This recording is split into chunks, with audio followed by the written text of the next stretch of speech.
President Trump has just announced on social media that the U.S. has just completed 3 successful attacks on 3 nuclear sites in Iran. Well, King Trump decided all on his own to pull America into another war in the Middle East when he bombed 3 different sites in Iran yesterday. And the fallout here at home has been swift, with calls for his impeachment coming in from both sides of the aisle. Hell, even Marjorie Taylor Greene tore into our wannabe dictator-in-chief. So I'll run through the highlights as you hit subscribe to Really American Media, because putting a spotlight on our rogue president is more important now than ever. So please do that. Now, despite the fact that the Director of National Intelligence, Tulsi Gabbard, recently said that Iran was not pursuing nuclear weapons with their refinement program, which Trump famously later said without proof that she was wrong. So things got a little pissy today when Secretary of State Marco Rubio was asked about this topic on Face the Nation. Let me follow up on a phrase you just word, weaponization ambitions. Are you saying there that the United States did not see intelligence that the Supreme Leader had ordered weaponization?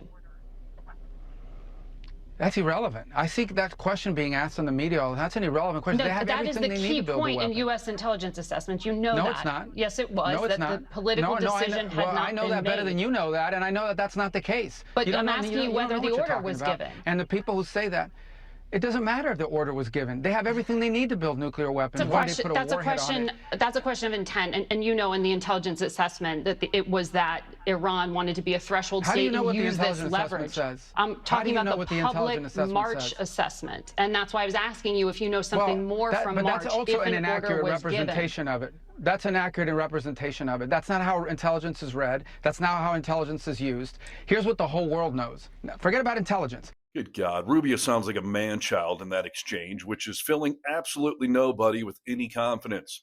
And neither is this. Senator Chris Murphy from Connecticut posted this today to remind us all that, quote, as our nation girds for possible Iranian terrorist attacks, this is the person Trump put in charge of terrorism prevention.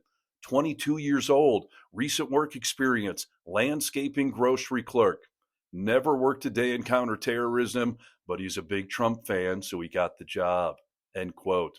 And all of that is sad but true and destined to bite us in the ass. Calls for Trump's impeachment have been coming in from around the political world. AOC posted this saying that the president's disastrous decision to bomb Iran without authorization is a grave violation of the Constitution and congressional war powers. He has impulsively risked launching a war that may ensnare us for generations. It is absolutely and clearly grounds for impeachment, end quote. And she's right. Senator Bernie Sanders called the attack reckless and unconstitutional. Even Republican Rep Thomas Massey from Kentucky said, no president can wage war unilaterally without Congress. True again. Even Marjorie Taylor Greene posted a lengthy rant on social media saying she's sick of this, and quote, I don't know anyone in America who's been the victim of a crime or killed by Iran, end quote. MAGA loyalist Steve Bannon had this to say today.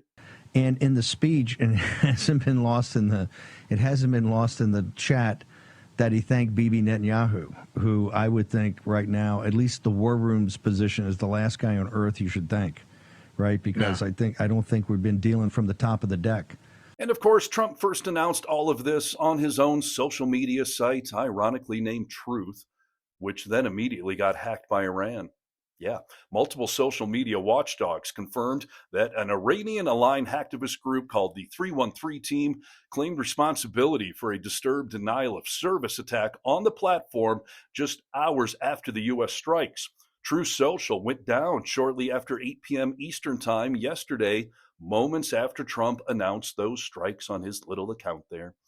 And this all comes on the heels of Trump, who promised no new wars during his campaign, who then said he would give Iran another 2 weeks to negotiate and end the conflict with Israel, a taco move. And then despite that, proof of an imminent attack by America has been coming to light in recent days.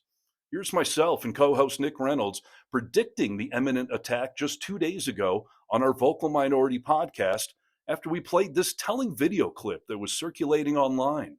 My wife is, she's an Army veteran, and I saw something this morning that I thought, she's told me that before because she was in the Middle East. Let me play this video for you, if I could, please. Yeah. Brothers Defect has steak and lobster. How's your steak and lobster?